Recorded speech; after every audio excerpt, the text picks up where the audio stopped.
Welcome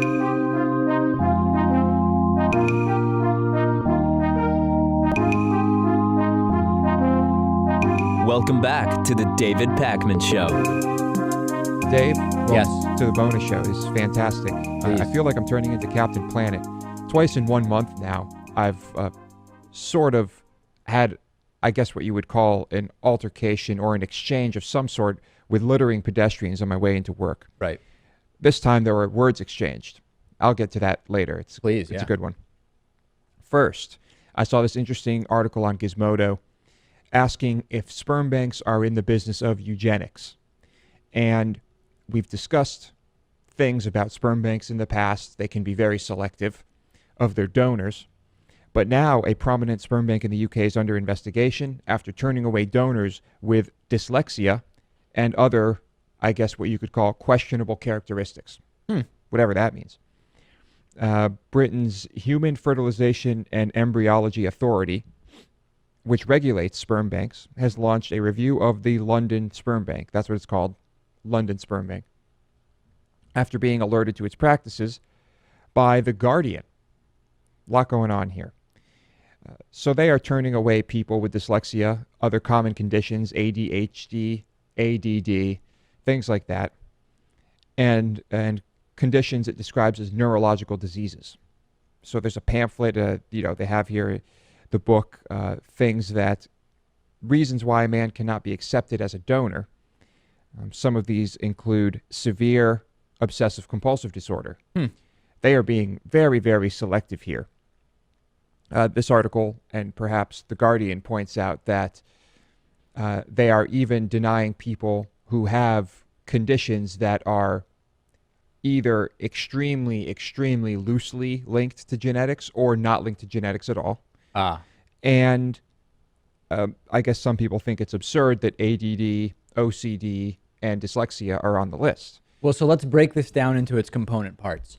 If they're turning people away for non-genetic conditions, then it's not eugenics by definition. It might just be stupid or discriminatory, but it is not eugenics because what is eugenics? Eugenics it's practices that aim at improving the genetic quality of the human population. If you turn someone away for something that is not passed through genetics, then it is not eugenics by its definition. At the same time, there are many practices. I think, eugenics, because of the Nazis and for other reasons, has a sort of very negative connotation. But any practice that aims at improving the genetic quality of the human population is eugenics of sorts. And when we talked about genetic editing in order to prevent certain diseases, that is by definition eugenics, isn't it? And you don't have that many people who say that's a terrible idea. You have some, but not that many. Right. And, from the point of view of someone who is accepting this donation, you want the best possible product, I guess you could say, of course. And I have to say that if it were me, and let's say I couldn't conceive and whatever, my wife, is going through this process, honestly, I feel like I would want all of this stuff weeded out as well. I mean, regardless of the connection to genetics or any of that, I mean, why leave any doubt? Now, at the same time, there are people pointing out that this type of process or this form of eugenics, I guess as it's called, may be a really bad thing in that it may affect creativity and artisticness and things like that. Now, dyslexia is one of the things they point out. Right. And there's, I guess, a history of dyslexic people thinking about things differently, leading them to great success. And some of those people are Albert Einstein and Steve Jobs, dyslexic. Interesting. Yes, so there are some interesting points made there about that. But, I mean, how would you feel if you were in that position and you had to go to one of these banks and... Right, what would I ask for? Yeah. Would I say, hey, listen, given any choice, I'm indifferent between... the guy from someone guy who had dyslexia or not. Right. Most people would say, well, I mean, if it's all the same, I guess I'd rather the non-dyslexic sperm for this conception. There's amniocentesis, right? The process by which you can find out relatively early if a fetus has Down syndrome, and you're not told definitively, but you can be told it's it's quite likely or it's quite unlikely, right? You can be told that. That is not necessarily eugenics by its definition, but we are essentially talking about narrowing the variance of those who are born. If you take a policy of I'm okay with abortion conceptually, and if I find out that I'm pregnant with a fetus likely to be born as a baby with Down syndrome, I'm going to choose to have an abortion. You are certainly narrowing the gene pool of those who are going to be carried to term and born. So in a sense, it is making decisions that, as Lewis says, are going to narrow the variety of people that are born. And I guess societally, there are questions there about whether that is a good thing or whether it starts to be reminiscent of things Nazis were doing. Mm-hmm. So it's interesting, when people conceive, some people get tested. They get their genetics tested. They say, what are the chances, that our child is going to have some type of disease? What is going to happen? What are the risks?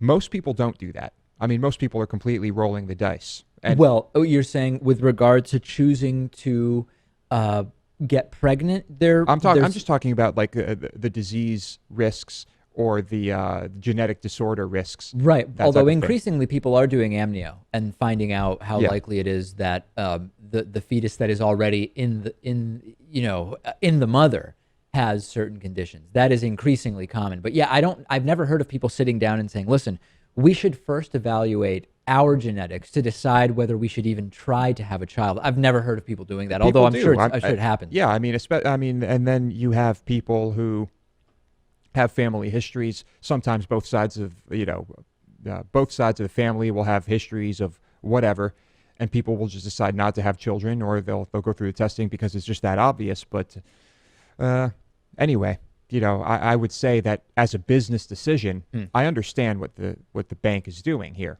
I mean, it does make sense from a business perspective. Okay, so first let me get into this trash story. Yes. I told Dave the first incident I had where I was walking into the studio, on my way to the studio, and there was a girl in front of me, I assume younger than me, had headphones in. She was, I don't know, maybe just about 10, 15 feet in front of me. And I saw her finish up whatever she was eating or doing, and she just throws a napkin onto the ground right in front of me. It was one of those paper napkins. It looked like it was probably already made from recycled material. Will probably decompose, degrade, whatever, biodegradable, who knows. Not a major offense, but obnoxious nevertheless. Sure.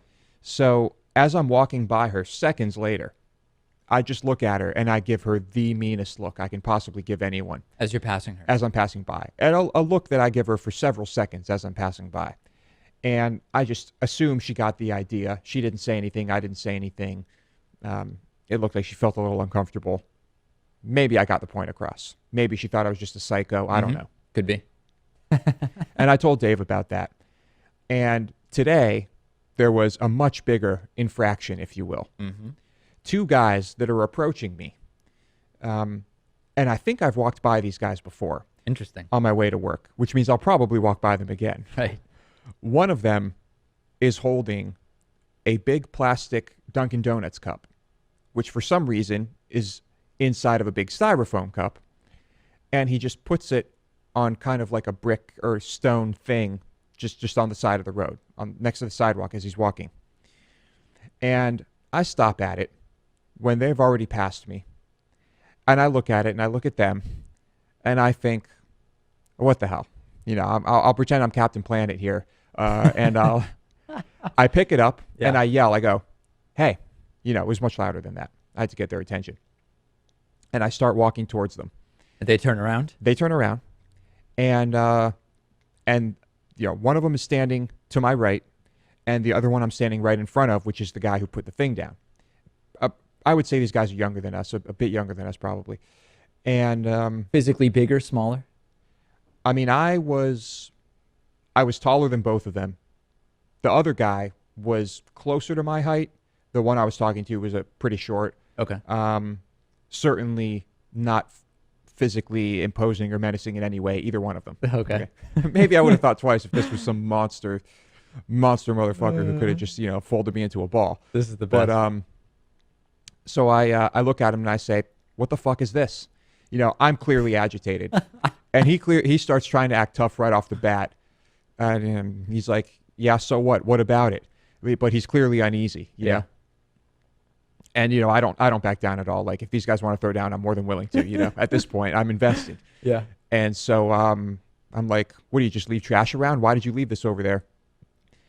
And he's like, said something like, it's like, "I don't know." He's like, "It's not a big deal." I'm like, "Yeah, it kind of is a big deal. Like, why don't you have some respect for your city?" And I said, "Do you live in a dump? I don't get it." And he's like, the other guy was like, "Come on, let's just go." But I never once made eye contact with the other guy. Right. You weren't even going to what am I trying to say? Validate his presence in this by acknowledging him. All right. Yeah. As far as I'm concerned, he doesn't even exist. Right. Okay. So I never once looked at him. And this was a very short exchange, but he ended up like saying exactly this as he took it out of my hands. He's like, "All right, fine, sorry," and held it and walked away. Wow. Yeah. Now, he might have just put it right down as soon as you were out of eyeshot. I turned around and I don't think he did. Wow. I think he carried it at least out of sight. Imagine if, like, so in my mind, I immediately go to, what did those guys say to each other as soon as they separated? Right, the most likely thing, that guy was a prick, right? But maybe, imagine if they said, "You know what? I think that guy was right.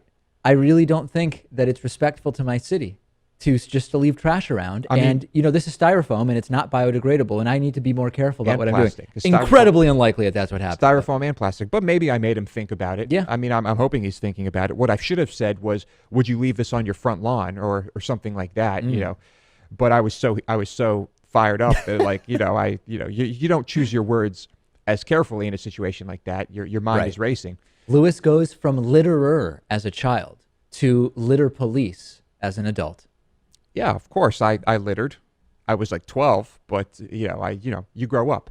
These kids weren't 12. Right. I mean, they were at least in their mid-20s. It looked like to me. Yeah. The one I find really annoying is the. Obviously, plastic cup. It's crazy, right? What are you doing? But the cigarette butts on the ground. Yeah. And I know some people. You say it to them, and they go, "No, listen. I throw this thing in a trash can. Next thing you know, the trash can's on fire because it's still, the cigarette's hot and there's a piece of paper in there or whatever." Yeah. But still, just the idea of, okay, I'm going to go outside and I'm going to smoke the cigarette. This is bad for me. It's bad for people around me. But then on top of everything, I'm just going to throw the cigarette on the ground, right? To me, that's the height of just being inconsiderate around trash. Yeah. Well, to start with, that's how most big fires happen. Like forest fires. Is that true? Brush fires. Oh, yeah. Cigarettes. Many of them start with someone throwing a cigarette out of a car window. A lot of the time you're throwing it into a fucking tinderbox. Yeah. And boom. But it is annoying. But as far as pollution goes, the stuff that's in whatever tobacco is left in there is probably worse than the paper it's wrapped in. Probably, yeah. But, in Austin, there were no designated. This is a street where I don't know how many. A lot of smokers, high percentage of smokers on 6th Street in Austin, any given night, and there was no place to throw a cigarette butt. And people would ask me, where do I put this? I say you throw it into the street. They clean it every night. Huh. The next morning the street would be swept clean. Right. I don't know where it goes or what they do with it, but and people, even smokers, many smokers thought that was crazy. Yeah. I'm like, I guess there's a trash can over there. I never saw it set ablaze, but right. There's a thing where a lot of people find out, like there was a thing in Western Massachusetts where Northampton started a recycling program and everybody was notified. This was maybe like 12, 15, who knows how long, right? Northampton, Massachusetts was pretty advanced with the recycling program. You've got your trash, you've got your plastic recycling, and then your paper recycling. A lot of people know about this. And people went through all this trouble. Everybody got bins and the Northampton Public Works, blah, blah, blah, blah, blah, right? This whole thing. And then, of course, Northampton trash was brought to Springfield, and presumably there the same separation existed. People tracked it. In Springfield, the recycling and the trash were combined. Springfield, which was like the hub for the surrounding towns, was not yet set up. Huge waste of time. Eventually, that was changed, And we've found out about other times where supposedly things are being separated and recycled, and then you find out that it's all going into the same place. And in fact, I believe that when we were in elementary school or middle school, or I don't remember where, but something rings a bell about how there were recycling bins. But then we would see the janitors come by and dump the trash and the recycling into the same big barrel. Right. Yes, I do remember that. I don't remember which school it was, but that happened. Yeah. And I know this is like over 10 years ago at this point, but when I went to school in Florida, there just like was no recycling anywhere. Yeah. There was just no recycling. Incredible. I mean, and really not that surprising considering it's Florida, but there are some confusing ones now. Because now I was always used to, you've got trash and then you've got paper recycling and plastic recycling. Then things switched in a lot of places to single stream, right? So now it's paper and any recycling goes in the same place, and then machines separate it later. Convenient, right? But now a lot of places have trash, recycling, and compost. And sometimes the instructions are not that clear. I'm thinking of one cafe in particular in downtown Northampton, Massachusetts, that I sometimes go to, Haymarket Cafe, where it says compost, trash, food scraps, right? But not trash, including straws and plastic lids and paper cups, like to-go cups. But then next to that, you have recycling, which is plastic. So I'm like, wait, but so hold on a second. Aren't the straws are the straws and lids a different type of plastic? Do those go? And I see people who go up to the thing and they stand there with their whatever they have, and they look. They're visibly confused. And what do? They throw everything in the trash because you don't want to have the wrong thing in the recycling ones. It figures, you know what? Yeah. Instead of messing up the different compost and recycling bins, I'll just go with trash. And I don't want to fill up the landfill, but at least I'm not going to put things in the wrong place. Yeah. I have been in that situation before because you'll go to different places. There will be different colors. I mean, it's not standardized, right? Right. The recycle bin, the trash, and the compost will have different colors. They'll have different signs. They'll have different criteria depending on the state, or even within your state, depending on the town or business or whatever. And I've definitely been that person standing in front of 3 or 4 bins with my tray and a bunch of stuff on it thinking like, this is obnoxious. Yeah. There was one place we went, I think it was remember when we went up to Mount Snow? It was for, you were there for a friend's wedding, and I went up the next day to some beer fest or whatever. I remember that there would be barrels, there would be groups of 4 barrels, and each lid had different holes cut out of it. And you would think, oh, this is clearly the lid for like putting a bottle through, and this is clearly the lid for like general trash or whatever. And I remember it was the most confusing trash situation I've ever seen. I could not figure out what was what. Yes, that was, I don't remember the trash situation, but that was a good time. Yeah, sure. Yeah. All right. Anyway, we'll just say Happy New Year. Right. I don't even know what my plans are. Me neither. For tonight. At first, I thought I was going to be back in Western Massachusetts. Now it's not clear. I might be here, but if I'm here, the potential plans that are on the table aren't the best. And I actually don't care that much about New Year's. I really don't. But you know, tomorrow's a day off or whatever, and etc. But yeah, I don't know what I'm going to be doing. Yeah. All right. Well, me neither. But anyway, Happy New Year to everyone. To all. And thank you for your membership. Patronage. I was going to say continued patronage. Right. But I don't want to imply anything.